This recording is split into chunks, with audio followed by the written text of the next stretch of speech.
Coming up on a special holiday version of News 11, Western New York lights up across the entire county. And across the country, Black Friday shopping hits an all time high. And lastly, News 11 has a lot of special Christmas stories. These stories and more, News 11 starts right now.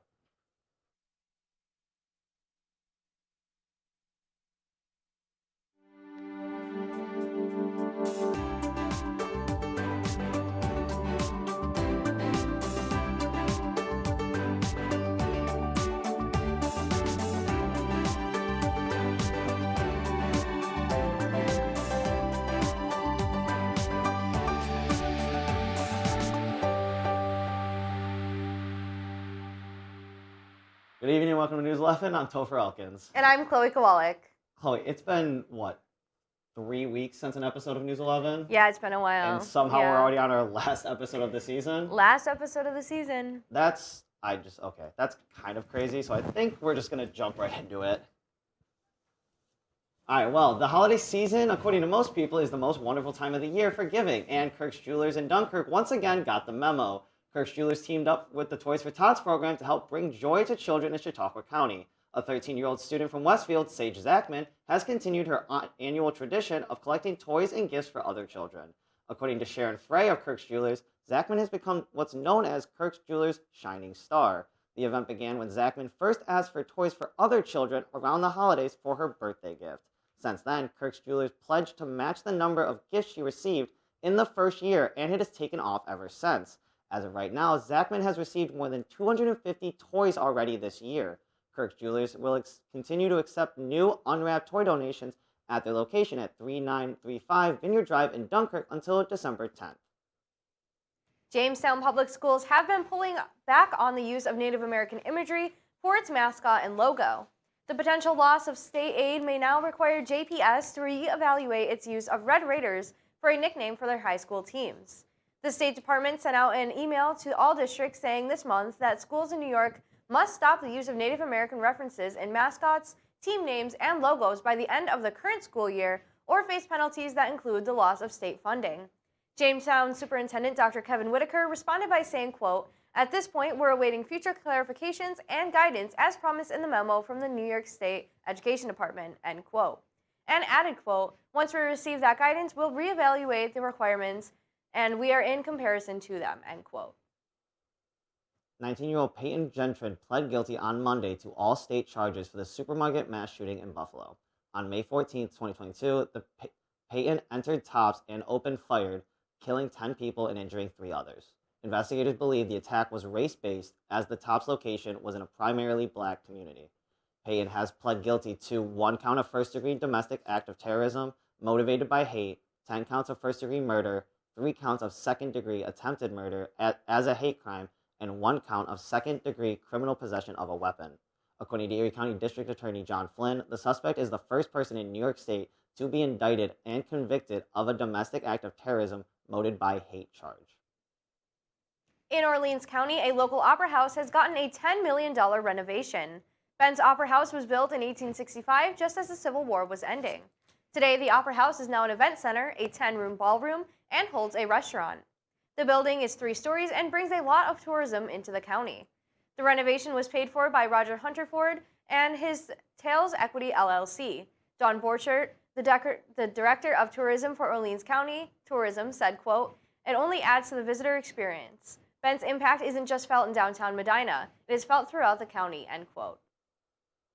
And while it may not be a reindeer, an all-right rare deer was spotted Monday in the town of West Seneca. West Seneca police posted a photo of the deer on Facebook for community members to see.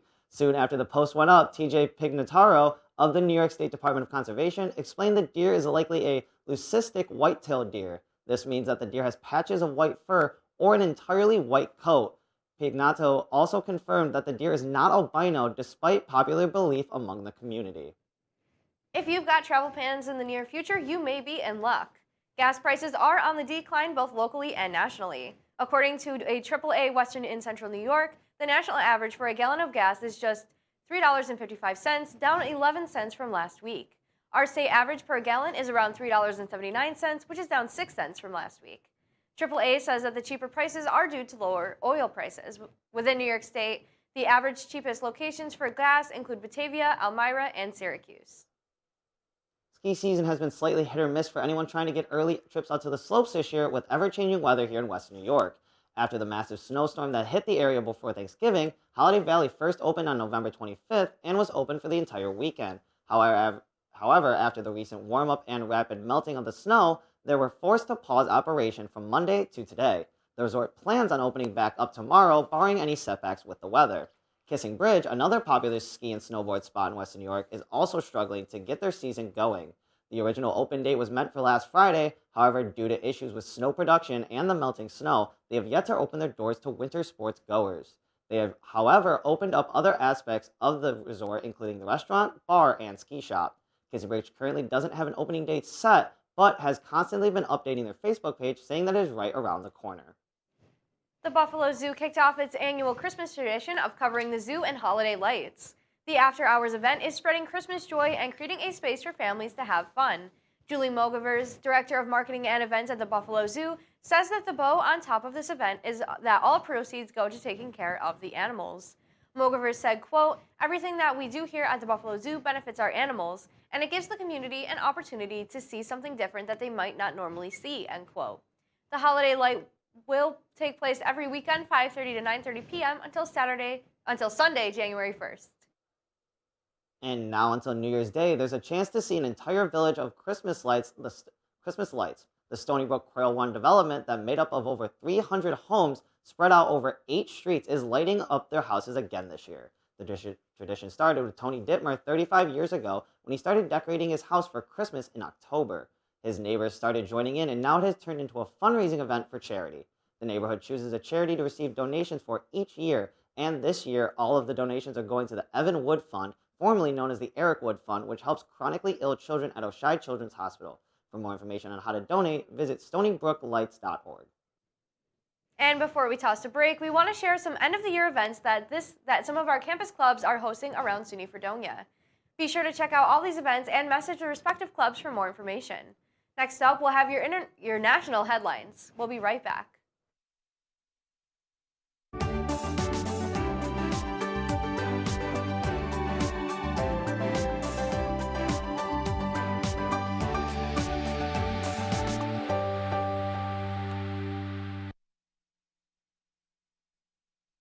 When you think of the local lowdown, what do you think of? Well, when I think of the local lowdown, it's the live music that we have played in the studio. It's gotta be the laughs we shared. The memorable moments during the whole thing. Oh my God, so fun. The local lowdown for me is the people behind the scenes, the amazing team that we have making the show. Oh, it's gotta be exploring all sorts of genres and music I've never heard before. Oh, easy. Going out to shows and talking to artists and getting the latest news on what they have planned for the future. It's about these artists, man. Giving them a platform to showcase what they've worked so hard on and show their music to the community. It's all about supporting the local scene of music to keep it running for years to come. And of course, the band merch. You can't forget about the merch.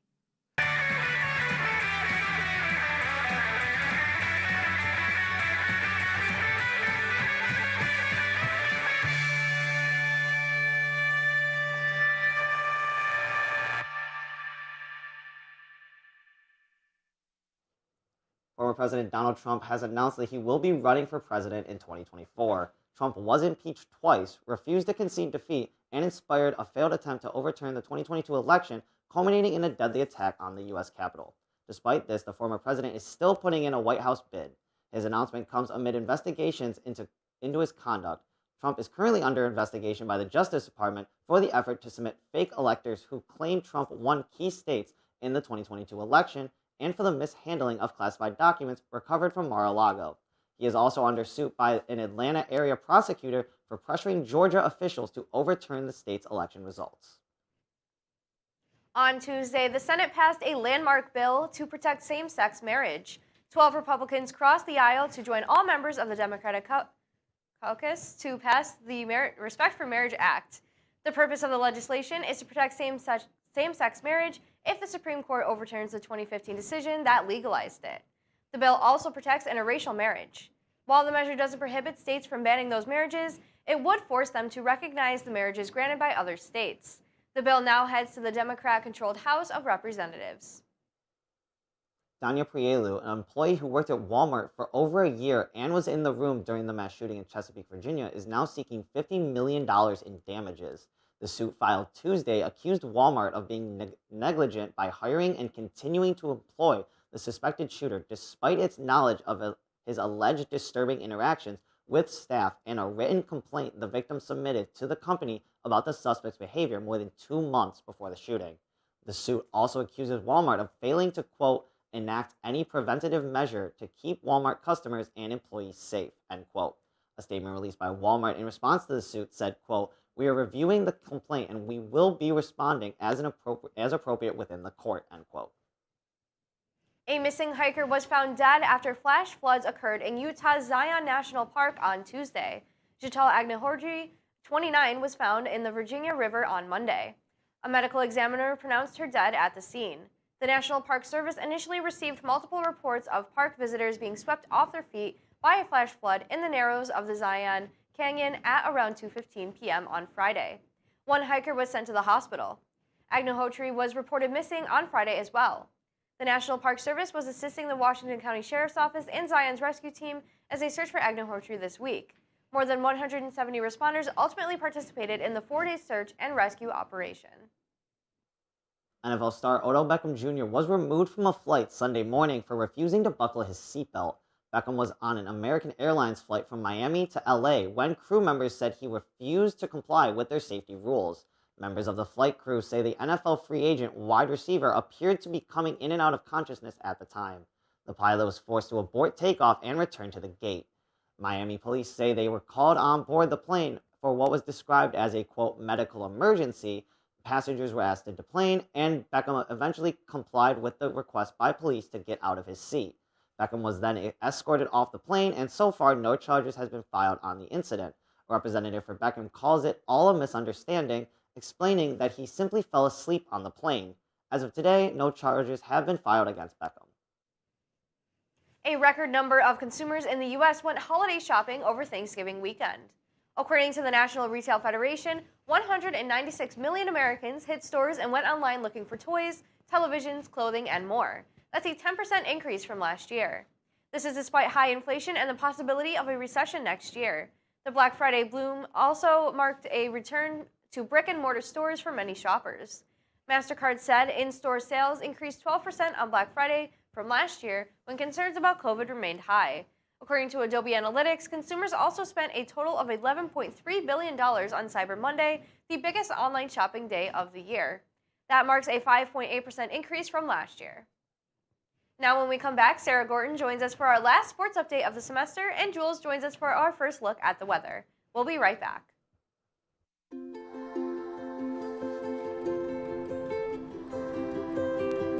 To Sofia and Gabriel, mis flores, my little flowers. Even though these old knees can't follow on your adventure to the forest today, these flowers represent my love, so you can take me with you wherever you go, near or far. These stitches and threads join us together. Me, your mother, and both of you. And wherever you see a flower, a bird, a beautiful tree, know that my love is with you. As you bring our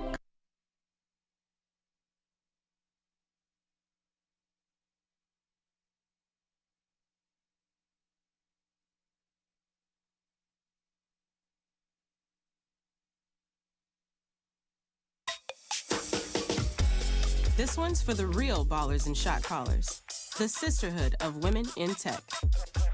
They're discovering cures, building apps, and programming the blockchain. They're CEOs, worldwide hustlers who can make it rain. They're tearing down the old boys club and seeing big gains. Because when women in tech come together, you know they make that change.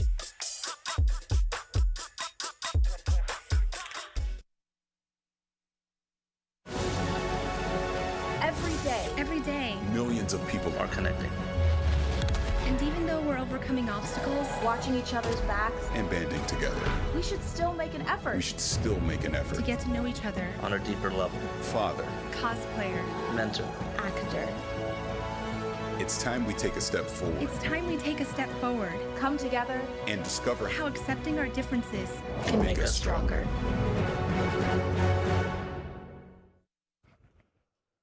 Well, between last week and tonight's Bills game, some Sabres news, and local Fredonia sports, Sarah has a lot to cover, so I'm just going to let her take it away.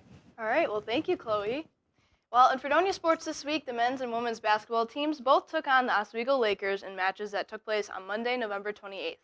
The Blue Devil men were led by A.J. Knight with 22 points and 8 rebounds and put up a battle throughout, but just couldn't make up lost ground, falling to Oswego with the final score of 79-60. The women built up a lead over their undefeated opponent in the first half, but ultimately lost the match 76-66. Renee Park led the Devils with 14 points and 3 steals, along with 14 points from Sarah Seaman and Amber Lewis with 4 assists. Both teams will next play at Cortland in Fredonia tomorrow, the women's game at 5:30 and the men's at 7:30. In local sports, all of us in New York was definitely thankful when the Buffalo Bills took home the turkey after winning the Thanksgiving Day opener 28-25 against the Detroit Lions. This was the second time in 5 days that the Bills played at Detroit's Ford Field after Highmark Stadium was filled with 77 inches of snow, and their Week 11 game against the Cleveland Browns was moved. The Lions took the early lead in the first quarter, but the Bills were in the lead for most of the game after that, with Josh Allen throwing for 253 yards and 2 touchdowns, and rushing for 78 yards and 1 touchdown. Isaiah McKenzie and Stephon Diggs led the receiving with 96 and 77 receiving yards consecutively, and both with 1 touchdown each. However, it was Tyler Bass who sealed the deal with a field goal in the last 2 seconds, earning himself and his teammates Allen and Diggs the celebratory turkey legs at the end of the game. The Buffalo Bills are playing their next game right after this episode of news, so make sure you go watch and support as they take on AFC East rival, the New England Patriots, in Thursday Night Football starting at 8:15 p.m. All right, Sarah, give us your very expert prediction. Who's going to win the game tonight? I mean, is it expert when you're a Bills fan? Because then it just sounds biased. But, I think the Bills are definitely – there's a lot of injuries. Unfortunately, Von Miller's still out. Yeah. But and he's going to be out for the next 4 weeks now. We found out today. That's what I heard, yeah. Yeah, but I think the Bills got this in the bag. We got a better quarterback than the Patriots do now, so I think the Bills will take it. Coming out on top. Coming out on top. All right. Well, now we're going to toss it over to Jules for her first weather update of the night. So, Jules, what do you got for us tonight and tomorrow? Well, after last week's mild warm-up, the weather has dropped back down to winter-like temperatures. Looking at tonight, our high temperature for the rest of the night is 34 degrees. However, if you do happen to be outside, dress for below freezing temps. As with the constant wind, it will feel more around 28 degrees. Those wind gusts will be constant all night, as we'll see winds at a constant 15 miles per hour all night. Luckily, we do look to be avoiding any precipitation in the forecast tonight, and that will keep into tomorrow. And looking at Friday, we will be seeing great weather for early in December, as temps will be sitting in the mid to high 40s for your daytime, with a constant amount of sun through the day as well. Wind gusts, however, do pick up, especially into Friday night, as we see a high wind watch start to go into effect all across Chautauqua County. Winds Friday will gust upwards of 30 miles per hour, and that could last into the weekend. I'll have more of that during my weekend weather forecast. Back to you guys. All right, thank you so much. And now when we come back, in order to finish off the year with some holiday cheer, Topher and I are going to give a full lineup on some holiday-themed stories. We'll be right back.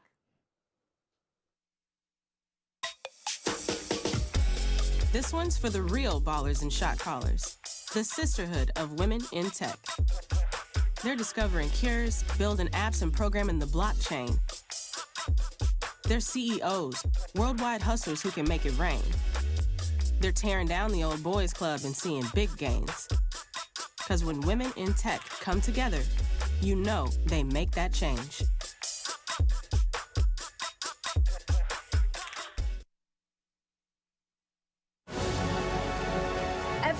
Every day, millions of people are connecting. And even though we're overcoming obstacles, watching each other's backs, and banding together, we should still make an effort. We should still make an effort to get to know each other on a deeper level. Father, cosplayer, mentor, actor. It's time we take a step forward It's time we take a step forward. Come together and discover How accepting our differences Can make us stronger.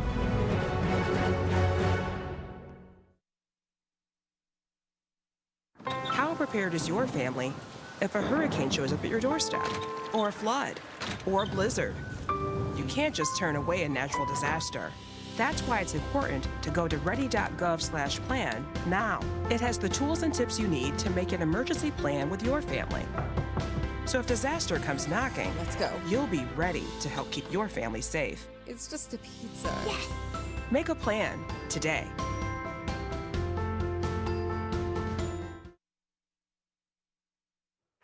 While the biggest symbol of the season can possibly cost families a few more bucks this holiday season. Between supply chain issues and rising costs for deliveries across the country, prices at Christmas tree farms have jumped. According to many Christmas tree farm owners, costs for keeping trees is rising, and for reasons such as fertilizers, weed killers, and other upkeep items. Price increases can be anywhere on average from 5% to 15% across the country. Some farms are even seeing Christmas tree shortages as well, with a decrease in about 5 to 10% less trees across the country. So if you want to make sure you get your perfect tree, be sure to get out early and do your research with different farms and locations nearest you. Last night marked the annual tree lighting of the National Christmas Tree in Washington, D.C. The president, accompanied by First Lady Jill Biden and host LL Cool J, celebrated the half-century-old tradition. Biden delivered brief remarks on American unity and promise, concluding exuberantly as Joe Biden blew a kiss, adding, quote, "From the Biden family to you, Merry Christmas, America," end quote. The tradition dates back to 1923 when President Calvin Coolidge walked from the White House to the Ellipse to light a 48-foot fir tree decorated with 2,500 electric light bulbs in red, white, and green as a local choir and a quartet from the U.S. Marine Band performed. The lighting ceremony has been carried out year after year, drawing thousands to Washington, with a few exceptions during times of war and national tragedy. The current 27-foot white fir was planted just last year. Many stars are making returns to roles in order to get into the holiday spirit. Tim Allen is reprising his role as Scott Calvin in the new Disney Plus series, The Santa Clauses, based on the trilogy that started back in 1994. Other members of the original cast are returning as well, such as Eric Lloyd, who played Charlie, and David Krumholtz, who played Bernard the Elf. And that's not the only holiday special coming to Disney Plus this year. Chris Pratt, Bradley Cooper, and Dave Bautista return as their roles in the Guardians of the Galaxy in a holiday special produced by Marvel. The 45-minute special plots around the Guardians helping Peter Quill redefine his love of Christmas. And lastly, A Christmas Story Christmas follows the now adult Ralphie, still played by Peter Billingsley, as he returns to his home in Cleveland to give his kids a magical Christmas. And if you're a hardcore fan of A Christmas Story, you may be able to purchase the house that the movie was filmed in. That's because the house is now for sale. The home, which is located at 3159 West 11th Street in Cleveland's Tremont neighborhood, was officially placed on the market back in mid-November. Neighboring properties associated with the house, including a museum and gift shop, are also included in the sale. If you're wondering about the price, this has yet to be made available to the public. And just like the national tree lighting, arguably the most famous tree in the United States lit up its lights last night as well, with the lighting of the Rockefeller Center Christmas tree. With the flip of a switch, all 50,000 LED lights illuminated this year's Christmas tree. It came after thousands of people filed into Rockefeller Center hours earlier to catch a glimpse. This year's No-Ray spruce is about 90 years old. It weighs 14 tons and traveled about 200 miles from Queensbury, New York. The trees have come a long way since the tradition started in 1931. The very first Rockefeller Christmas tree only stood 20 feet tall. After the tree comes down for the season, it'll be milled into lumber and donated. A baby elephant in the UK is enjoying her first Christmas. Keepers at the Whipsnade Zoo created a winter wonderland for its Asian elephant herd, and this little one is having a fun time exploring. 3-month-old Nang Phaya was treated to a 20-foot-high forest of Christmas trees to play with and snack on. Nang Phaya is an Asian elephant which is currently endangered. She lives with her mom, Donna, as well as her grandmom, Kaylee, and the rest of her hero, and young calf was born in August, that the Thai word for queen, after Queen Elizabeth II, who visited Nang Phaya's mom in 2017. Zookeepers say it was only appropriate for her first Christmas to be fit for a queen. Okay, that's a really cute video of that elephant. It was really cute. Actually It was really cute. adorable. Okay, hot take though. What is your favorite Christmas movie? Because we talked about a couple. Oh so my like, gosh. Yeah, I know. Gotta put you on the spot for it. Home Alone. Home Alone. Okay. Home Alone, first See, one. See, I'm happy we cover the Santa Clauses because like the original one, that has to be my favorite one. That is good. I That's a think good it's one. really That's a good funny. one. I haven't yet watched all of the new Santa Claus. I watched one episode, but all right. So now we're gonna get one more opinion when we toss it to Jules. So for our last weather update of the semester, Jules, what's your favorite Christmas movie first and foremost, though? So last weekend, I watched Spirited with Ryan Reynolds and Will Ferrell, and it was absolutely amazing. It was so good. So that's definitely up there, and obviously just Hallmark movies in general. That's always in the background of my house at Christmas time. So those are definitely my favorites. But let's get into some weather for the weekend. So let's pick up right where we left off on Friday with the high wind watch that will be in effect until 7 p.m. on Saturday night. And with that, we could see winds as high as 50 miles per hour here in Fredonia and Dunkirk. Temperatures won't be too bad, sitting around 52 degrees. However, with the wind, it won't feel nearly as warm. Saturday morning also sees a good chance of rain shower or too early on. However, most of these should disappear by the evening hours. Looking at Sunday, the weather does seem to calm down for us. We'll see partly sunny skies with some clouds, but overall, no rain or snow to have to worry about. Temperatures drop down to 40 degrees, and we do have some leftover winds from Saturday that could be as high as 30 miles per hour. And lastly, on Monday, we have another calm weather day to start off our last week of classes. Temperatures climb a tiny bit up to 43 degrees, and we keep a similar look to Sunday with a chance of a few more clouds in the sky. Luckily, winds do drop down a lot and shouldn't be higher than 15 miles per hour. All right, thanks so much, Jules. And with that, that does it for another episode of News 11. And a reminder for everyone, this was our last episode of the semester, so be sure to tune in next year. And as always, thank you to our cast and crew and everyone who watched at home. Have a great night.